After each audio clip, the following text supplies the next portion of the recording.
First of all, I thank Team IAP Trivandrum, led by Bennett Sir, Priya, and Praveen for giving me this opportunity. So, coming to the topic per se.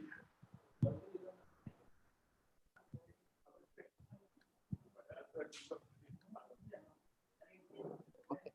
So, straight away coming to the topic, I'm going to talk on COVID-related multi-system inflammatory syndrome in children. Our experience at SAT, that is what I plan to share today. So,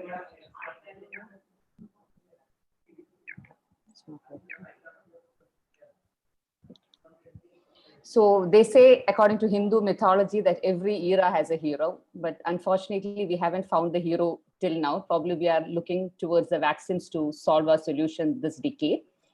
And meanwhile, what we have is a villain who has already manifested in more than 10 manifestations during the acute infections. So you're having varied clinical presentation due to COVID, acute infection. But unfortunately, the aftertaste of COVID is also not very good.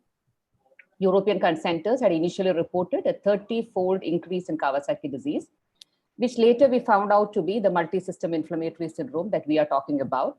There has already been a very alarming increase in number of type 1 new onset diabetes presenting as DKA. Last month, we had almost triple the threefold increase in the cases of DKA last month at SAT. Adults, apart from the respiratory and the thromboembolic complications that we are seeing, psychosocial problems are also there. Psychosocial and thromboembolic problems are being slowly, increasingly reported in children also. So the COVID aftertaste is not good, and we need to be vigilant regarding that. So the early reports of MISC had in fact come from Europe and North America, where they identified clusters of children presenting with shock with multi-organ involvement. And these children were having features which were similar to Kawasaki disease as well as toxic shock syndrome with a very high inflammatory markers. And there was a temporal relationship with SARS-CoV-2 infection. What was different? The difference was this was mainly affecting children of the older age group with a median age of 7 to 9 years. There was a higher rate of gastrointestinal symptoms and higher rate of myocardial dysfunction. So we all know that in Kawasaki disease also, you can have GI and myocardial dysfunction. You have an entity called Kawasaki disease shock syndrome. But in case of MISC, these are definitely the proportion of children having these symptoms is far higher. And the inflammatory markers are also far higher than what we commonly encounter in Kawasaki disease. So this, as you can see, is our own data. That is the Trivandrum data. And we know that we had peaked with COVID cases about 12,867 cases in mid-October. And just like as has been reported in literature, in SAT also, we found a progressive increase in MISC cases and the maximum in the November month. So almost 3 to 4 weeks after Trivandrum had peaked for acute COVID cases, the MISC cases also peaked. And even though now the cases have come down, but we know that still there are thousands of patients getting infected in Kerala every day, hundreds in Trivandrum district itself. So this is not something that we are going to stop seeing. We are going to see more number of cases as the days come. So now coming to, let us see how some of these children presented. The 8-year-old Nitin had presented with severe abdominal pain. He was admitted in pediatric surgery. X-ray revealed a right lower zone patch for which he was referred to the pediatric side. While Asna, again 8-year-old, had fever for 5 days duration with generalized rash, myalgia, with a total count of 9,800 and a platelet of 68,000. Child was referred as a case of dengue, and at admission, the child was in hypotensive shock. 2-year-old Hannah had fever with loose stools and seizures, so was referred as a case of first episode of febrile seizure. While 12-year-old Kevin was admitted, Telen, in fact, not Kevin, Telen had a acute COVID infection 8 weeks back and now admitted with headache and hypertension for evaluation. He also had fever for 2 days of duration. So what we find here is a very varied presentation, and all of these cases ultimately turned out to be MISC. So why is it that some develop a hyperinflammatory syndrome and some don't? The exact reason why it happens, we do not know. One of the postulations is that once you get a COVID viral infection or SARS-CoV-2 infection, if your body responds with a good interferon response, then the virus is cleared early and the inflammatory response is less. And most often, you also have a mild disease. On the other side, if following a viral infection, the body does not respond with a high interferon response, it leads on not only to a higher viral load, that is not necessary, but it also persists for a longer time. In fact, some of the recent studies have said that asymptomatic patients have a higher viral load. So viral load and severity doesn't seem to be completely correlating. So when you have a delayed interferon response, you will have a slow viral clearance. That means body is having enough time to mount an inflammation. This may lead on to a severe acute disease or a severe post-COVID syndrome also. These are the postulations. We do not know for sure, but these are the postulations which we come across now. Now let us see how do you diagnose a case of MISC. So we have the RCH criteria also, but commonly the CDC and the WHO criteria is looked into. The CDC says anyone with less than 21 years of age who is having a fever of 24 hours or more, even if it's a subjective feeling of fever, that is enough, with two or more organ involvement, with high inflammatory markers and evidence of SARS-CoV-2 infection. The evidence may be in the form of a positive antibody, a positive PCR, an antigen, or a history of exposure to a suspected or confirmed case. How is the WHO guideline different? WHO has limited the age to 19 years, and it requires a fever of 3 days or more. And WHO is a little more specific. They are telling any 2 of the 5 criteria. So which are the 5 criteria? The first is the rash with or conjunctivitis. That is, you need a mucocutaneous manifestation. Second, shock. Third is myocardial dysfunction in any form. So it needn't be shock exactly, LV dysfunction. It can be a pericarditis, valvulitis, coronary abnormalities, or even an elevated troponin or NT-proBNP. Then evidence of coagulopathy doesn't necessarily mean a clinical bleed. It can bleed. It can be an abnormal PTA, PTG, or even an elevated D dimer is taken as an evidence of coagulopathy by WHO. And of course, acute gastrointestinal problems. And evidence of inflammation as well as evidence of COVID-19. Along with that, we also, the most important criteria that needs to be met, that no other explanation for this. So that is something that we need to be very careful, because all these symptoms can manifest in other diseases, especially in sepsis. So we have to be ruling out that also. Now, let us see how did we have it at SAT. We had more than 80% of patients were more than 5 years of age. And fever, even though WHO says more than 3 days, many of our children had fever less than 3 days of duration. That means MISC can have a more catastrophic manifestation with symptoms presenting in shock even before 3 days.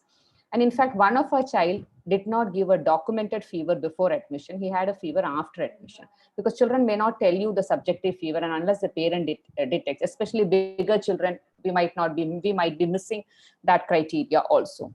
So fever duration, anyone with fever, you have to take it as a criteria. And among the 2 out of 5, we realized that almost more than 60% of patients with MISC were having all the 5 criteria. So that's also a very important thing to understand. Even though a clinical LV dysfunction was there in 32% of patients, but some form of a cardiac involvement was there in 93% of patients. And regarding the inflammatory markers, don't go behind ESR. Many of our patients had ESR less than 10. So that is also an important marker, while all of them had CRP more than 60. So CRP is definitely a better screening inflammatory marker than ESR. And regarding evidence of COVID-19, 75% were antibody positive, whereas 38% were PCR positive. There was also 5 patients for whom both PCR and antibody were negative. Now coming to the skin manifestations, you can see, you can have a simple erythema, you can have macular rashes, you can have changes in the extremities, you can have rashes similar to urticaria or erythema multiforme, or you may have even a classical vasculitic rash, which is definitely rare, because you may have, and these children sometimes may have overlapping other collagen vascular disease, which makes it difficult for us to say whether it's really due to MISC or a underlying flare-up of the collagen vascular disease. But vesicular lesions are usually not seen. So these are the skin lesions that we should be looking forward to. And regarding conjunctiva, you can have a simple conjunctival congestion, especially as you can see with the limbal sparing, which you commonly see in case of Kawasaki disease.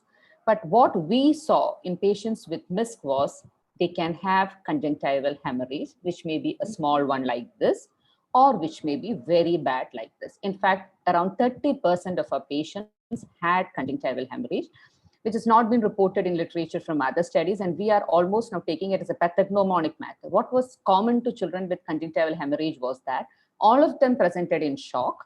All of them were antibody positive. So all of them were in fact confirmed cases of MISC.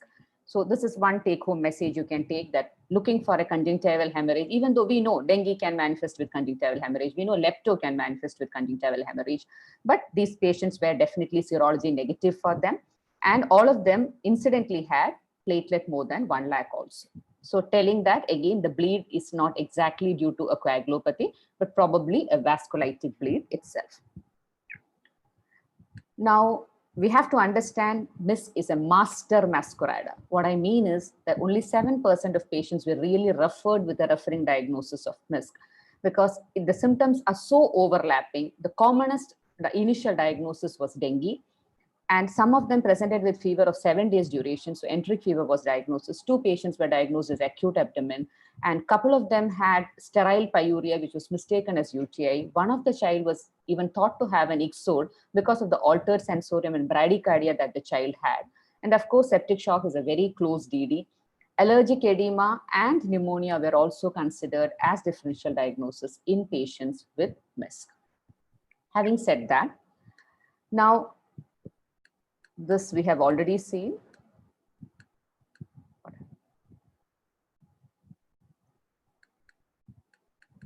happened?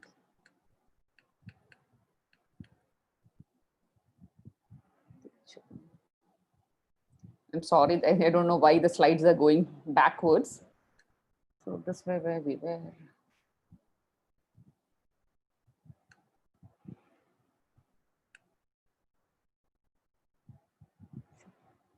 Okay, so we'll go like this, I think. So now we know that. So how do we really diagnose a case of, so now how do you really diagnose a case of MISC? So if you have any patient who's presenting with fever, with GI symptoms, shock, acute abdomen, or a CNS abnormality, I would say any patient presenting to you with fever with any varied symptoms, in this era of COVID, it is better that we go ahead and look for, don't know. So first you send for the initial markers, that is the ESR and CRP. So one of them has to be positive. If ESR is more than 40 or CRP is more than 60, then think that MISC is a possibility. Then look at the secondary markers, that is looking for neutrophilia or an absolute neutrophil lymphocyte count less than 1000, platelet less than 1.5, hyponatremia or hypoalbuminemia. So these, so along with a high ESR or a high CRP, if any one of these are positive, again, you are nearing the diagnosis of a MISC. And then you need to send the second line investigations, which include D-dimer, coagulation profile, ferritin, fibrinogen, TROP-T, NT-proBNP, procalcitonin, LDH, and interleukin-6. If you ask me, do you need to send all these second line inflammatory markers to really reach a diagnosis of MISC? I would say the most sensitive ones, interleukin-6 is not freely available. So that is sensitive, but difficult to really have. What our experience has been, most of them have a high NT-proBNP, and ferritin is not that high, and most of them have a high D-dimer also.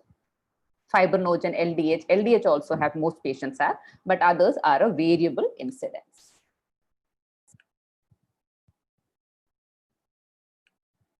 Then coming to the most common diagnosis that we came across, that is, how do you diagnose between a MISC and a dengue? In case of a MISC, usually you will have generalized erythema, myalgia or arthralgia, shock and thrombocytopenia. This is common to MISC and dengue. But what is not there in dengue is that you usually do not have a high CRP. A high CRP in dengue is usually seen only in infants, or in dengue if you have a co-infection. Then dengue shock can never manifest with a normal PCV unless the patient is having an occult or overt bleed. High ESR, even an ESR more than 30 in a patient with suspected dengue with shock rules out dengue, because dengue is a disease with hemoconcentration. So when the patient presents in shock, The BCV is usually high, whether there is bleeding. Usually if there is no bleeding, even when there is bleeding, the ESR doesn't go up. So high ESR really rules out a dengue. And of course, commonly dengue manifests with a lymphopenia. Usually you have a leukopenia, and usually leukopenia with lymphocyte predominance, whereas in MISC, you usually have neutrophilia with lymphopenia. We also know that dengue can manifest with neutrophilia, especially when there is a bleed that is happening. Then now coming to the next case. This is 9-year-old Sridhar who was admitted last month with fever and rash of 5 days duration in hypotensive shock. His CRP was 150 with a total count of 24,500 with the polypredominance of 82. So that means your first inflammatory marker is positive. CRP is high. In fact, his ESR was also 70. So he had both the inflammatory markers high. Coming to the second part, you realize that he has hypoalbuminemia, hyponatremia. So again, your second line inflammatory markers are also positive. And the D-dimer was 4,000 with an NT-proBNP of 1,009. So he fulfills all the criteria for a MISC. But the fact is, this child never received any immunomodulators. The reason is, if you look at the rash, you will realize that the rash is not exactly, the face you can make out, there is an erythema. Body also, there is an erythema. But the rash he was having was a papillovesicular rash, similar to something that you see in scarlet fever. And you can see the lips are congested. In fact, the tongue was like a strawberry-like tongue was there. But if you look carefully, you can see that perioral, there are some excoriations there. In fact, around the eyes also, you have something similar to what you see in staphylococcal scalded syndrome, but this is definitely a bigger child. And the most important marker is the child has got a frank infection and abscess in the right lower lip. So this was a classical case of toxic shock syndrome. So why I put up this case is to tell you exactly that toxic shock syndrome will have all the features, all the laboratory markers, and most of the clinical markers of MISC. So it is very, very important to carefully look for focus of infection. And also, so that is why whenever you have a MISC child, it becomes important that you look for the focus of infection. Empirical antibiotic is usually recommended in all cases of MISC with shock before you reach a diagnosis. Once you have reached a diagnosis, you can think about whether you want to stop the antibiotic. And usually the antibiotic that we want to cover, what is recommended by CDC is ceftriaxone with clindamycin. Naturally, looking at the toxic shock syndrome, they're asking for clinda. If you have a suspicion of a scrub or a lepto, addition of doxy can also be recommended. But how can we differentiate? Definitely send for COVID serology, whether it is PCR or antibody. And also other marker is, of course, as I mentioned earlier, presence of conjunctival hemorrhage may shift your diagnosis more towards MISC. And presence of bradycardia. That is one important thing that we have come across, that many of the patients with COVID do have bradycardia, but most of them unfortunately don't have at the time of admission. Only one child had bradycardia at the time of admission. Otherwise, most of them develop 24 to 48 hours later. But that's also somewhere a clue that you're probably dealing with a MISC. So it's very important to differentiate between a toxic shock syndrome and MISC. Now coming to the MISC and heart. So we know heart is the most common organ that is involved in MISC. And you can see here 64% of patients presented in shock, but LV dysfunction was there in 32%. So every time you have suspicion of a MISC, it is important that you look for cardiac dysfunction, whether clinically or by the echocardiography, because it is very important to identify that. Because our inotrope titration and fluid titration needs to be carefully done if you have a cardiac dysfunction associated. Coronary artery aneurysm was present in 29% of patients, and incidentally, in fact, 4 of our patients had thrombus. 3 of them had LV thrombus, including one current admission in ICU who was admitted yesterday. He is now detected to have an LV thrombus. One of them had a peripheral lower limb thrombus. NT-proBNP, I wouldn't say was a very specific marker. It was very sensitive to say 89% of patients had a high age-appropriate NT-proBNP. TROP-T was not found to be much elevated. So it is very important that when you have a child with suspected MISC or patient coming in shock, I would always recommend a bedside echo. You don't need a cardiologist at the middle of the night to tell you whether there is an LV dysfunction. So it is something that we can master if you have a bedside echo. Your views may not be good, but at least you'll be able to say whether there is a LV dysfunction or not. And you can see here the same patient with an ejection fraction of 20% at admission. The ejection fraction improves to 70% by 72 hours. So why this is important, early immunomodulation is of paramount importance. Even though more than 60% of patients presented in shock, thankfully, the duration of ventilation was maximum 3 days, and none of them succumb, none of the patients with MISC with shock succumb. And when the diagnosis is delayed, it leads on to severe progression of the disease, often leading on to prolonged ventilation, and even ECMO support have been reported in many studies from outside. So I would say it is very important to pick up these cases early and start immunomodulation early. We are very thankful that almost all our cases who presented in shock, immunomodulation was started within 12 hours of admission. And this is a child, again, showing you the thrombus inside the LV, and the present child also has a thrombus inside the LV. So regarding the heart and MISC, I would say always look for cardiac dysfunction in all cases of shock. Careful fluid and inotrope titration is the key. And early immunomodulation is the most important factor, because early immunomodulation, they respond very beautifully to treatment. And look for thrombus, especially in patients with LV dysfunction. Regarding lungs, we need to say almost 50% of patients had breathlessness, but cough was very, very rare. Only 2 patients complained of cough. And X-rays, you can have a relatively normal X-ray, or you can have very bad bilateral infiltrates. Along with that, as you can see, there is a cardiomegaly, straightening of the border. So how much is being, the lung shadow is contributed by the lung infiltrates, and how much by the pulmonary edema coexisting with it, we would know only during the recovery. So coming to the treatment. We all know we don't have very specific guidelines, even now, because you don't have RCTs still now to really say which treatment is better. So many bodies have come around with many flow charts. And what is common is everyone agrees that these children require immunomodulation. And because of the similarity with Kawasaki disease, everyone started with IVIG. So IVIG is recommended in a dose of 2 grams per kg to be given over 8 to 12 hours. But very importantly, we need to understand that when you have child with severe LV dysfunction, like the one I showed, with ejection fraction less than 35%, attempt to give an IVIG over 8 hours may be catastrophic. You may have a worsening of pulmonary edema and succumbing. So in those patients, if you are giving IVIG, you may have to give it over a longer period of time. But our experience has been, we have not used IVIG in any patient with MISC more than 6 years of age. All children with MISC with shock were predominantly more than 6 years of age, and all of them were treated with methylprednisolone. And none of them, in fact, went in for refractory MISC requiring IVIG subsequently, or a second dose of IVIG. In fact, the patients who were treated initially with IVIG were mainly smaller children who had major manifestations of Kawasaki disease, and 2 of them required retreatment with IVIG. So we have been so far happy with our experience with methylprednisolone.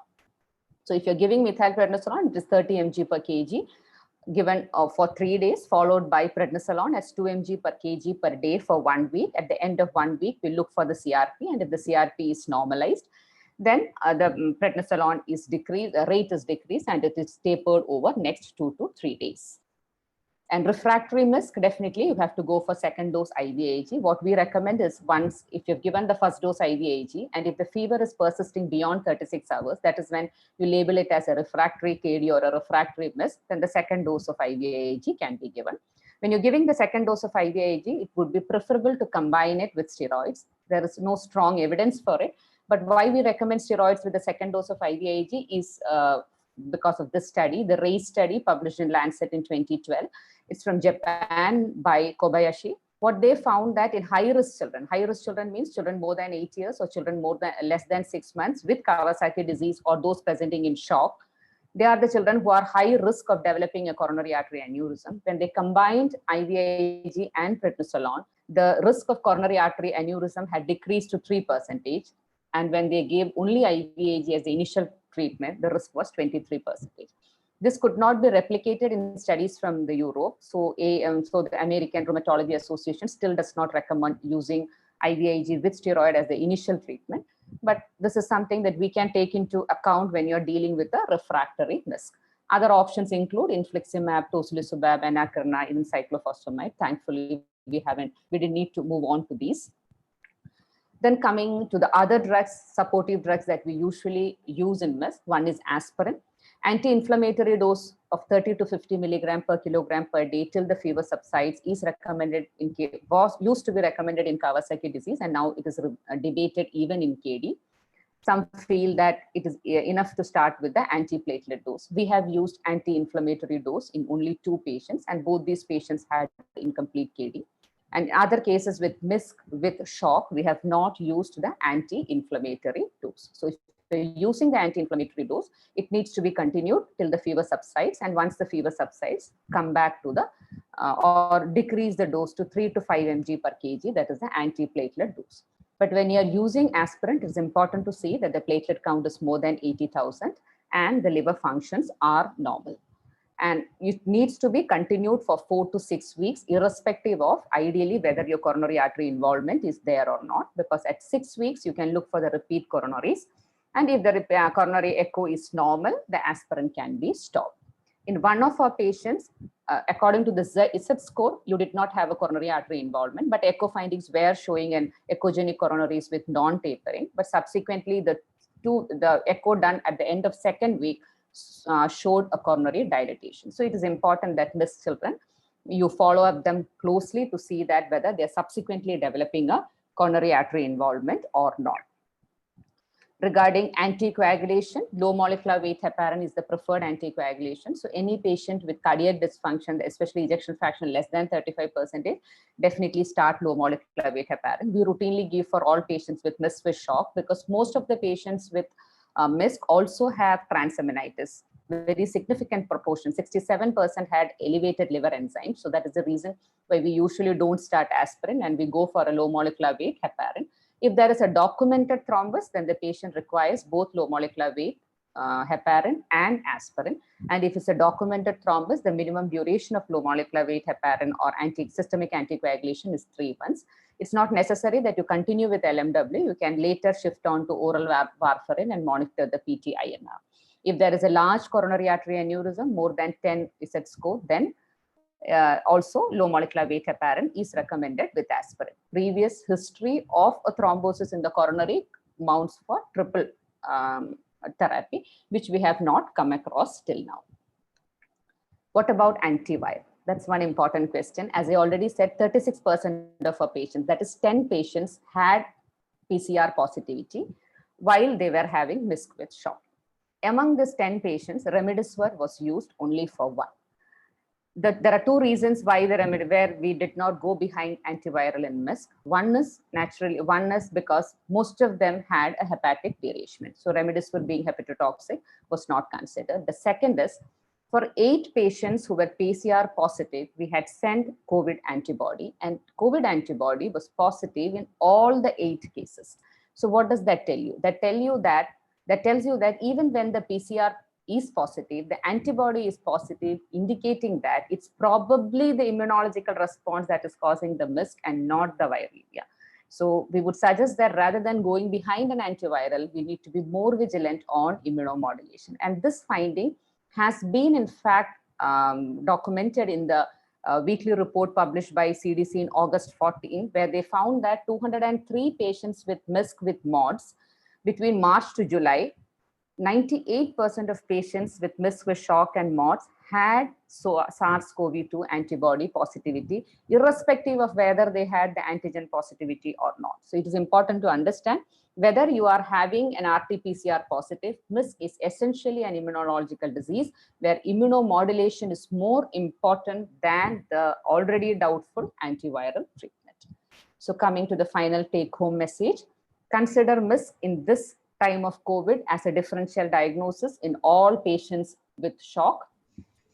CRP is a better marker and better tool than ESR, as already said.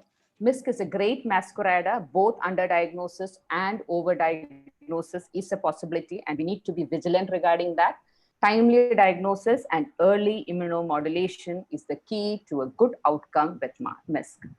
First, before concluding, thanks to Gita Madam, Bindusha and Niyaz for helping me compile the MISC data, and of course, each and everyone at SAT, the staff and students, for striving to bring back the smiles in COVID patients. Thank you.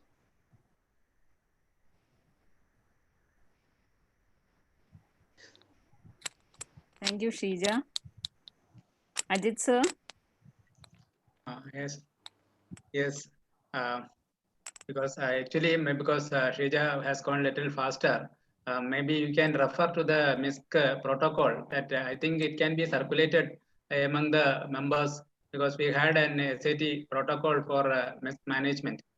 Even though there is a protocol, I think when practically a situation comes, it is really becoming more and more difficult.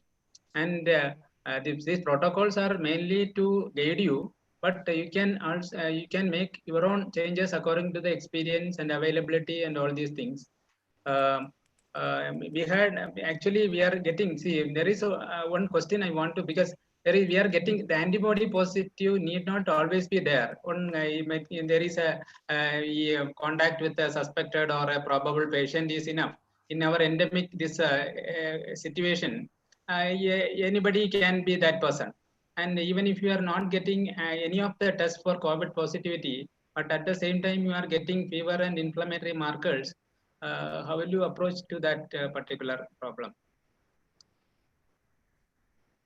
Okay, because I think we are coming across a lot of cases with fever with inflammatory markers. So you can call them as a mild MISC. But the protocol, what we follow is that if you have, definitely look for focus of infection. That's, as I said initially itself, a simple severe bacterial infection in any form can have all these symptoms, all these laboratory markers. They're very, very non-specific. Even D-dimer, as we are doing more and more cases, we realize that they are very non-specific. So what we'd usually do is we'll screen for infection and then repeat the inflammatory markers again if the patient is completely stable and you don't have any skin and mucocutaneous manifestations. And if the repeat inflammatory markers are also high, especially with the positive COVID antibody, but without any organ involvement, we go for a lower dose of immunomodulation. That is, prednisolone is usually given only at 2 mg per kg per day, usually given over for 7 days and then taper. As Shrija there are a few questions. As Shrija said, there is a role for low dose immunomodulation, because we are seeing some children which are presenting with diarrhea and some shock, and they will be giving with a low, they will not have any other severe manifestations of this with the fluid and inotropes, needing fluid and inotropes. But when you give a lot of steroids, and then the child will be okay. So there is a role for a load of steroids in situations where there is you are not getting a severe form of MISC. And there is also, when you start steroids also, it is always you have to taper slowly. You cannot stop the steroids suddenly. That is another important thing that you have to consider. You have to stop it over a period of 2 to 3 weeks. That is another thing. This cardiac complications is, I think, echo. Previously we were teaching this പ്രോഗ്രാമിന്റെ ഭാഗമായിട്ട് എല്ലാവർക്കും echo എടുക്കുകയും എല്ലാവർക്കും ഈ cardiology ക്ലാസ്സും ഒക്കെ ഉണ്ടായിരുന്നു new ബോണിന്റെ ഭാഗമായിട്ടൊക്കെ. I think echo is a instrument which really is wanted in this present situation, and echo is needed. This cardiac problem is there, and you have to identify the cardiac problem, and what is happening to the cardiac problem is also important. What are the consequences of this cardiac problem? All these are important. I think echo is definitely needed in situations where we want to treat MISC cases. You can go to the questions. Okay, I think one is, can bloody diarrhea counted as a criteria? Yes, we did have acute invasive diarrhea in 2 patients with MISC. So definitely it can be there. Then Rajlakshmi has shared that for their child with congenital hemorrhage, they did not have hypotension. Incidentally, we had. So we now know that you can have patients without hypotension. That's good. Interleukin 6, we are not doing at SAT. Then will you give aspirin when RT-PCR is positive? What we currently follow, as I already said, that most of the patients with RT-PCR positive MISC were patients in shock with multi-organ failure, very bad patients. So they were started on low molecular weight heparin. Once the hepatic enzymes improved or normalized, we stopped the low molecular weight heparin and started them on antiplatelet aspirin. That is the most common protocol that we are following. That is a sort of a sequential where you're not really changing from low molecular weight to warfarin. Instead, you're starting low molecular weight heparin You're monitoring the liver functions. Once the liver function is normal and there is no evidence of thrombus, that means no reason to continue systemic anticoagulation, you just change to aspirin. Then were there any cases with CNS involvement? Yes, we had cases with altered sensorium. We had cases with seizures, headache, and one child had neurological deficit, but subsequently the child turned out to be a SOGIA. In fact, the child was initially previous history of getting admitted with SOGIA. So we haven't included that child in MISC because we thought the symptoms were overlapping there. Then did you give albumin to any of the patients? No, definitely not. None of our patients received albumin, even though most of them had a low serum albumin, but it was not given. Then low molecular weight heparin in kids with LV dysfunction. Yes, as I already answered, all patients with LV dysfunction are started on low molecular weight heparin.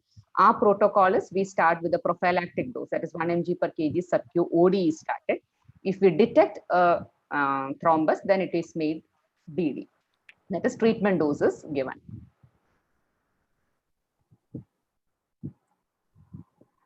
Then can we give steroid with 2 system involvement with elevated CRP or ESR, or do we need to wait for another marker also to come? Only with elevated CRP and ESR we cannot give, because just that's a very non-specific marker. So it can be just an infection that your child is having. So definitely second line inflammatory markers have to be sent, and that has to be positive for us to say that it is a MISC. Newborn, I'm not sure. I don't think we had cases. Radhika might be knowing, but I haven't come across. Now, which inotrope do you recommend? It depends, because if you are really getting a wide, most of them have a wide pulse pressure shock. So most of them can be managed with noradrenaline. But on the other side, 50% of patients also have LV dysfunction. So usual protocol is we usually start with adrenaline. And if we find it is a wide pulse pressure, then we move on to noradrenaline, or once the cardiac dysfunction is ruled out. And sometimes the patients are on noradrenaline with dobutamine. So if it is a wide pulse pressure without evidence of cardiac dysfunction, definitely noradrenaline is preferred. If you have a cardiomegaly, or you're thinking of an LV dysfunction, or you have found an LV dysfunction with hypotension, then adrenaline is preferred. Then protocols, yes, methylprednisolone, there are no RCTs and there is no consensus regarding treatment. The dose of methylprednisolone in different protocols can range from 2 to 30 mg per kg. Some have classified depending on the severity of MISC and said that milder cases give 10, moderate give 20, severe give 30. So there are no consensus, no guidelines. Still we have RCTs, we cannot really vouch for any of these protocols. We can only imbibe from others and probably formulate our own. Post-COVID child with fever recurrence, inflammatory markers elevated, no shock or organ function derangement, role for steroid. Definitely we will be repeating again the inflammatory markers, because post-COVID again secondary infection is possible. And if the inflammatory markers are remaining persistently high without evidence of severe organ dysfunction, low dose anti-inflammation, low dose steroids are definitely recommended. How to identify MISC in a child with SAM with fever and GI symptoms, especially when CRP negative but pro-BNP positive. Pro-BNP positive does not really mean an inflammatory marker. It just only means that you are having a cardiac dysfunction. So that will not really guide us towards starting a anti-MISC treatment. So you need to have an inflammatory marker, that is fever with CRP or ESR, to really think about MISC, or at least COVID antibody positivity has to be there. Otherwise, we will not be thinking about that. Okay, so from Thrissur, Dr. Rajlakshmi has shared that they had a MISC with a MCA territory infarct, but no thrombosis though. Must have been there when you have an infarct. Maybe vasculitis leading on to thrombosis. It's definitely possible. What are the ceiling doses of methylpred? Usually the maximum we are giving is 1 gram. High-dose aspirin, usually the maximum, that antiplatelet dose, we are giving only 75 milligram. And as I already said, we are not really for high-dose aspirin, because with immunomodulation itself, the fever comes down. And with hepatic derangement happening there, we are definitely not favoring aspirin. Incidence of MISC is very low, about 0.07%, and test positivity rate is Kerala is 10% for COVID. Most clinical features can be explained on septic shock with DIC Also, coronary vasculitis, which is a hallmark of KD, is not seen in these missed cases. So are we over-diagnosing the new syndrome? Okay, the Divya has asked. In fact, I wouldn't say so. No, there can be overdiagnosis, and I think there is no absolute foolproof mechanism to say that you will not overdiagnose. If you have a secondary focus of infection, then it's very good. But we all know that even when you have a classical toxic shock syndrome, many times our cultures are not positive. So overdiagnosis is a possibility. Regarding the coronary artery involvement, I would say 29% of our patients had coronary artery involvement. 89% had an elevated NT-proBNP. NT-proBNP can get elevated in septic shock also. Another 21% of patients, according to the ISET score, did not have a coronary artery involvement because the dilatation was not there. But the cardiologist felt that the coronary arteries were echogenic and non-tapering. And as I mentioned earlier, one of them subsequently developed aneurysm also. So those echogenic coronaries may also be important. So as Dr. Divya has pointed out, there is a possibility, but definitely and I told you 75% of the patients were COVID antibody positive. So definitely you're not overdiagnosing, and they are responding so well. A septic shock patient does not respond in such a beautiful manner that you're extubating all of them in 48 to 72 hours. All of them are off inotropes by third day. So that kind of a very rapid, and none of them are getting a positive CS blood culture subsequently also. So I believe it is there. How long to wait before repeating markers? There are no exact guidelines. What you need on the 7th day is because you want to decide whether you want to come down on steroids if you have used steroids. Our protocol is we repeat on the 3rd day and we report on the 7th day. Any increase in DKA, as I said, we have already had 3-fold increase in DKA because last month, I think we had 8 cases of DKA. If markers are still raised, but the child is clinically better, is there any role for immunomodulatory drugs? Can these kids still worsen later? That's a very good question because there is definitely a subset of patients whom the inflammatory markers are high, but the child is symptomatically is also better. That is, the fever has also come down.